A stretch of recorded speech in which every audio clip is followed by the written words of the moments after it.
तो हम अपना पार्ट नंबर 4 स्टार्ट करते हैं। Part 4 packing efficiency. तो पैकिंग एफिशिएंसी क्या होता है? Volume occupied by spheres by total volume of unit cell multiply by 100।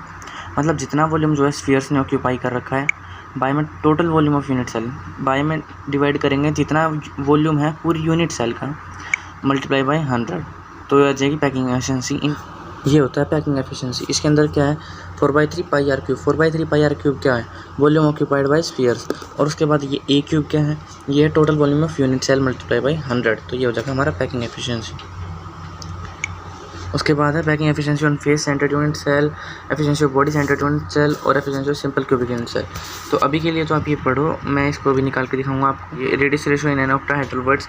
तो ये जो R/R है ये 0.414 और टेट्राहेड्रल के लिए 0.225। Density of unit cell is same as a density of substance. तो किसी यूनिट सेल की जो डेंसिटी होगी वो किसके बराबर होगी? जो सब्सटेंस की डेंसिटी है वही जो है यूनिट सेल की डेंसिटी होगी, सेम होगा।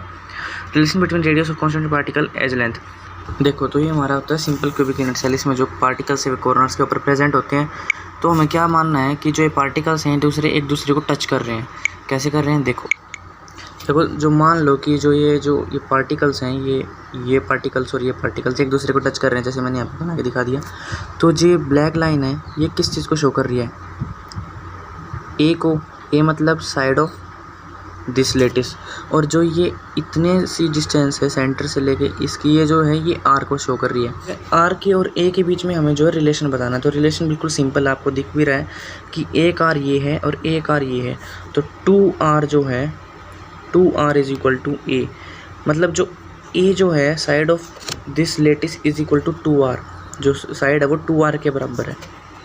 उसके बाद है फेस सेंटर्ड। तो ये हमारा होता है फेस सेंटर्ड यूनिट सेल। इसके अंदर क्या होता है? पार्टिकल्स जो ब्लू पार्टिकल्स है ये इसके कॉर्नर्स के ऊपर लाई कर रहे हैं, और जो डार्क ब्लू जो वॉयलेट कलर के पार्टिकल्स हैं ये इसके फेस के ऊपर लाई कर रहे हैं। तो इसके हमने पढ़ा था फेस सेंटर्ड के अंदर जो पार्टिकल्स हैं वे किसके, एक तो कॉर्नर्स के ऊपर होते हैं और एक फेस के ऊपर होते हैं। तो अब इसका रिलेशन जो है वो होगा। देखो, इसमें भी आपको है ना ऐसे मान लेना कि आपस में टच कर रहे हो। तो मैंने ये जो ये ऊपर का हिस्सा इसको आपको इधर दिखा दिया बना के। तो देखो, जो ये डिस्टेंस है वो ये रेडियस पहले की तरह, ये भी रेडियस इतना, ये भी रेडियस होगी।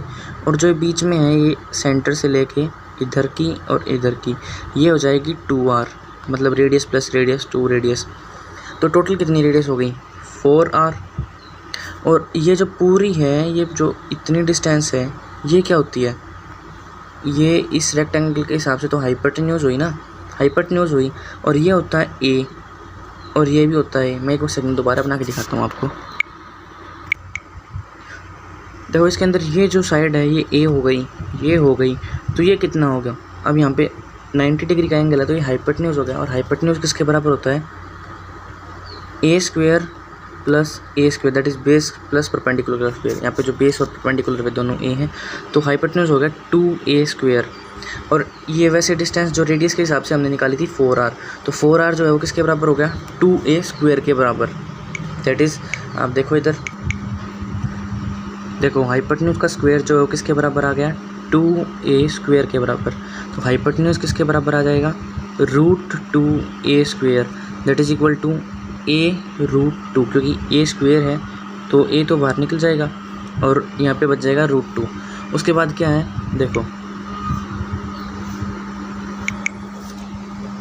देखो हाइपोटेन्यूज की जो हमने वैल्यू निकाली वो आ गई √2A। और हाइपोटेन्यूज जो हमने रेडियस के हिसाब से निकाला था, स्फेरिकल रेडियस के हिसाब से, वो आ गया था 4R। तो इसका मतलब क्या आ गया? 4R जो है वो √2A के बराबर आ गया, जो कि ये है।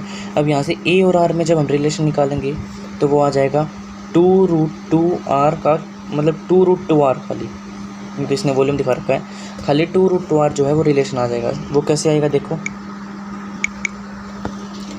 तो देखो 4R जो है वो A√2 के बराबर था।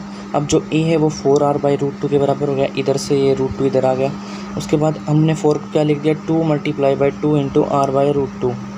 उसके बाद जो है इस ऊपर वाले 2 को हमने लिख दिया √2 × √2 × 2R। और नीचे था √2, तो √2 से √2 कट गया, बच गया क्या? 2√2R। तो A की वैल्यू जो आ गई वो आ गई 2√2R। ये हमारा हो गया रिलेशन। उसके बाद बॉडी सेंटर्ड का बनाते हैं। बॉडी सेंटर्ड में क्या होता है? बॉडी के अंदर होती है और पार्टिकल जो कॉर्नर के ऊपर होता है। तो वो कैसे होगा देख लेते हैं एक बार। तो ये हो गया बॉडी सेंटर्ड। बॉडी सेंटर्ड के अंदर क्या है, ये ब्लू जो है ये तो कॉर्नर्स पे हो गए, और ये जो पर्पल है ये हो गया हमारा बॉडी के अंदर। तो ये हमारा बॉडी सेंटर्ड हो गया। अब बॉडी सेंटर्ड के अंदर जो हम रिलेशन निकालेंगे तो वो होगा ये जो वही जो हमें एज्यूम करना है कि ये इसको टच कर रहा है और जो ये इस पूरी मतलब बॉडी को टच कर रहा है, तो इसका रिलेशन होगा, देखो इस कॉर्नर से लेके इस कॉर्नर तक का जो डिस्टेंस होगा उसे हम क्या बोलते हैं, √3a²। मतलब इसकी वैल्यू जो होती है वो √3a² होती है, जो हमने पढ़ा था √L² + b² + h²। लेकिन इसके अंदर सभी सारे जो हैं सभी की वैल्यू 1 है, तो L भी a हो गया, ये भी a हो गया, a भी हो गया, तो a² + a² + a² that is equal to 3a²। तो √3a² जो है इसकी वैल्यू आ गई। अब जो है एक चीज़ और देखो आप, जो ये पार्टिकल्स है, ये पार्टिकल है पूरा और ये पार्टिकल, तो इसमें जो रेडियस होगी वो कितनी होगी, r प्लस मतलब r + 2r + r that is 4r। तो ये भी 4r के इक्वल होगा। अब इसके अंदर जो हम रिलेशन निकाल देंगे तो ये हो गया, बिल्कुल सिंपल सा रिलेशन था। √3a² = 4r था, तो a² जो है वो बाहर आ गया, रूट के नीचे था तो a बच गया और √3 इधर आ गया। अब जो √3 है उसके नीचे आ गया, दैट इज़ a = 4/√3r। तो ये होगा हमारा रिलेशन। बस अब ये क्या कह रहा है, सिंपल क्यूबिक यूनिट सेल के लिए जो z की वैल्यू होती है वो 1 होती है, फेस सेंटर्ड के लिए z की वैल्यू 4 होती है और बॉडी सेंटर्ड के लिए z की वैल्यू 2। तो जो फेस सेंटर्ड होता है उसी को हम FCC भी बोलते हैं और CCP भी बोलते हैं, और बॉडी सेंटर्ड को BCC बोलते हैं। तो इसमें BCC में 2 वैल्यू होती है z की, और FCC में z की 4 वैल्यू होती है, और सिंपल क्यूबिक में z की 1 वैल्यू होती है। अब जो देखो ये z होता क्या है, z होता है नंबर ऑफ़ पार्टिकल्स, जो हमने निकाला था जब स्टार्टिंग में ही पार्ट 1 में